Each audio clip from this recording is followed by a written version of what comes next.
Hi, welcome to the IHC Craft Room. I'm Mary. In today's video, I'm going to show you how I made these two 15-ounce candles. And they are autumn inspired and so cute. Look at how cute they are. Come on. I'm so happy with the way that they turned out. They really are pretty. But that's not the point of why I made these candles. I actually made them because I wanted to test Makesy Virgin Coconut Soy Wax again. And I wanted to do it a little bit differently than the last test that I did, which you can check out right here. But for now, we're looking at 15-ounce candles because they burn a little differently, in my opinion. And in the past, when I've made 15-ounce candles, I've really overwicked them. I mean, they burned and I got the scent and I got the flame and I got all the things, but they were really aggressive flames. And I really wanted to tone it down, pull them back, and see if I can get a better, more appropriate flame with 3 wicks on 15-ounce candles using Makesy Virgin Coconut Soy Wax. But again, under wicking a little bit. So we're going to see how this all plays out. I can't wait to burn them and see how they do. So grab all your stuff and let's get crafty. This is Mary. Welcome to the IHC Craft Room.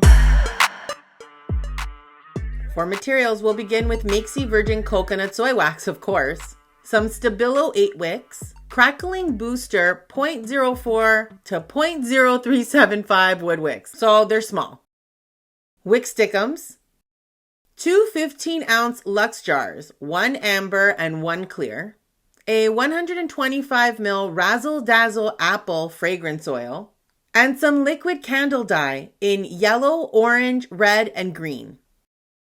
For tools, we're going to need some parchment paper, paper towels, a cutting board, a saucepan as a double boiler, a kitchen scale, a pot holder, a small pour pot, a 5-ounce glass measuring cup, a temperature gun, a heat gun, a kitchen knife, some dowels and clothespins, a wick trimmer, wood stir sticks, some plastic shot glasses, some pipettes, scissors, rubber gloves, and some apple and leaf silicone molds.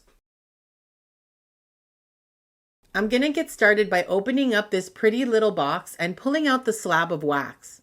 Before we go any further, let's take a few seconds to chat about the recipe I'll be using today. Everybody in the back, let's hear you. It's time for candle maker math. These 15-ounce Luxe jars have a recommended wax fill of 13 ounces. So I'm going to pour to about 11 ounces or so and leave myself some room on top for the apples and leaves. I'll be targeting a 10% fragrance load in each candle. So in total, I'm going to need 684 grams of wax and 76 mils of fragrance oil to achieve my target.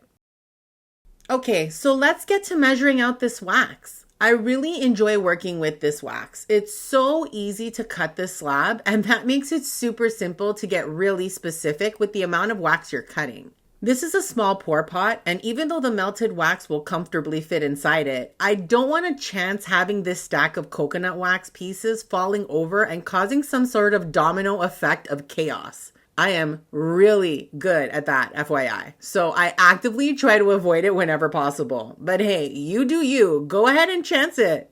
I, on the other hand, I'm going to take a few of these wax pieces off the top and I'm going to keep them aside until the wax melts down a little bit and then I'll pop them on top. Better safe than sorry, girlfriend. That's what I always say to myself.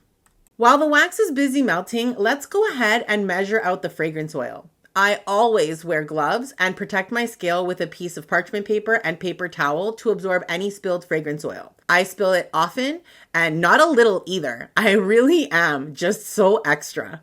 Now that we have our 76 mils of oil measured out, I'm going to go ahead and set up my work area. I'll be using these little shot glasses to separate wax into 4 liquid dye colors a little later. So I want to be ready for that since I'll have to work fast. And spoiler alert, I did not work fast enough. I'm going to start off by setting up my Stabilo 8 cotton wicks by wiping off the bottom of each to make sure there isn't anything stuck to them. Then I'll stick them to my friends, the wick stickums. I'm just eyeballing where they should be placed, but these days I tend to put them in a triangle formation at the center of the jar, and I haven't had any issues with that. Then I'll use my wood stir stick to really press them down firmly to the base of the vessel. I have a completely irrational fear of floating wicks, so I tend to do this a bit longer and more forcefully than necessary. Now let's do the same thing with our wood wicks, except for these little dudes, I'm going to pre-cut them down to a more reasonable size. I find it a lot easier to work with them after the candle is set if I cut them down ahead of time. See? Extra!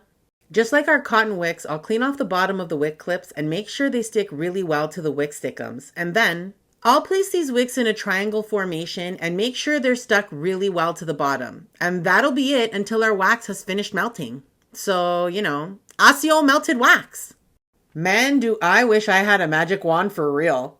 The wax is now fully melted and we've got a temperature of about 186 degrees, which is excellent. So I'm going to go ahead and pour in our fragrance oil and stir it like I'm whipping up a potion in Snape's class at Hogwarts. Let's go ahead and pour the wax into both vessels, remembering to leave a nice gap at the top for our apples and leaves. The wax that is remaining will be split between all 4 shot glasses. Okay, so this is where things got a bit out of hand. I really have no idea how people work with small portions of wax without it solidifying on them. I added 1 drop of color to each shot glass and gave them each a good stir. And then I realized my candles were already starting to cool, so I moved my attention back to straightening out my Stabilo wicks. And boy, did those dowels and clothespins test my patience. Needless to say, they've been fired. I'll have to find some other way to keep my wick straight and my blood pressure at a reasonable level. By the time I got my wick straightened out, and boy was I cursing those clothespins, the wax I poured into the shot glasses was already starting to cool pretty rapidly. That poor pipette didn't stand a chance. Things were going sideways in a hurry. It got pretty dramatic for a minute before I realized all I had to do was pop these little shot glasses into the warm water in my saucepan. It slowly and gently melted the wax down, and after I scraped the rim of solidified wax into the warm wax to melt it some more, I was able to pour it into my mold fairly easily. But the pipettes were just never gonna happen. Such a bummer. I really wanted to use them. Now let's let these ladies set overnight and we'll have a look at how they cured tomorrow. It's been about 24 hours and these look really good. The top is super smooth, no bubbles or sinkholes. It's really just so silky smooth. And not so great news though, there are some serious wet spots around the vessel walls and you can really see it on the amber jar in particular. Frankly, I would have been truly shocked if there weren't wet spots. It was obvious when I was pouring my candles that temperature was going to be an issue for me this time around. The temperature of the wax when I took it off the heat, the temperature it became after mixing in the fragrance oil, the temperature of the room I was in, and also of the vessel when I poured my wax in. Temperature is a huge factor when it comes to the appearance of a candle. No doubt about it. So I'm taking this negative as a maker error on my part, not a reflection of how the wax performs. I could have paid attention to temperature more, Overall, I'm really pleased with the performance of this coconut soy wax so far. Before we go ahead and do a burn test, let's dress these ladies up for fall, shall we? I mean, hello, it's sweater weather, isn't it? Now, since I wasn't able to use my cute little pipettes, I definitely overfilled quite a few of these leaf molds, especially the little guys. So after I demold them, I'm gonna use a toothpick to clean them up a little bit. It's actually super quick and easy to do and totally worth it. To add these little cute wax embellishments to the tops of these candles, I'm gonna use my heat gun to melt a layer of wax across the top and then drop the leaves and apples on top of it. Ugh, I love it. So charming. Now, let's go ahead and trim down those wicks, and soon it'll be time to light these ladies up. I have to admit, I'm a bit worried that I underwicked these a bit too much, and I won't get a good burn as a result. Well, let's see how this goes. Something to make note of here is that I left my wicks a wee bit longer than I would have normally because of the apples and the leaves on top. The goal was to have the perfect height, but I was off by a bit, and you'll see that in the height and color of the flames. I suspect that the next time I burn these candles and trim the wicks down, the flames will perform better. At the 30-minute mark, I am pleasantly surprised. We have a really big melt pool already. And at the 1 hour mark, the melt pool is almost completely covering the top of the candle's surface already. I'm starting to think that maybe these candles just might be overwicked. Seriously? Like, get out of here. By the 2 hour mark, I have a completely liquefied top on both candles. Yeah, this was way, way hotter of a burn than I expected from either of these candles because of the wicks I chose. I'm really, really surprised. This is a totally different result than I anticipated. So, what do you think of my overall experiment? I'm super pumped with the end result. I really did not expect these candles to burn quite this well. I was concerned that I'd underwicked them and I'd end up with like a 1/4 inch of wax all the way around the vessel.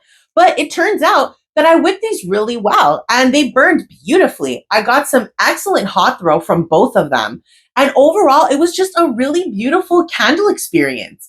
And let me show you the tops of these candles. They are silky smooth after the burn test. You actually would never know that these candles had been burned, except for the fact that, the wicks are all charred. But like, other than that, you really would never know. I'm very impressed with Makesy Virgin Coconut Soy Wax so far.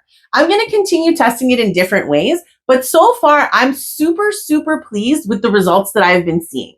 I'd love to hear what you think in the comments below. If you're interested in learning a little bit more about candle making or maybe wreath making or dot painting, check out one of these videos. And don't forget to subscribe so that we can continue to get crafty together. Toodaloo!